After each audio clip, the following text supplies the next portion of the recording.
Bondimi Bwarumba ya Congo, Bobo Mengo ya UNESCO, Bozalaki na Masolo kati na Denis Sassou Nguesso na mokambi ya UNESCO.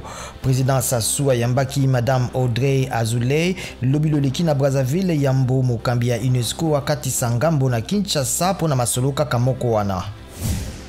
Boulomateri ya Rwanda e pesi ndingisa ete bangi to cannabis e banda kolonama na mabelina yango na tina ya kotekama libanda pona kosalela ma lokola mono. Moloni nyonso esengeli ya zwa yambo ndingisa ya bakonzi ya mboka.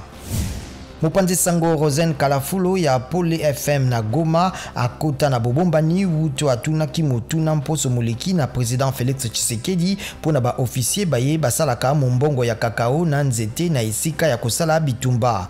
Reporters sans frontières elobi banzeneneke bayebisaki ye ete bayokaki boko na ba officier kokana kosala ye mabe. G20 bikolo tukumi bale biye bileki na mpifo bibakisi sanza motoba ya botele misami bwa kofuta nyongo pona bikolo bizwi mpasi mingi na COVID-19. G20 ekanisi botele misi nyongo yango ekoki kobakisa makino 2021 sima na likita na FMI na Banque mondiale.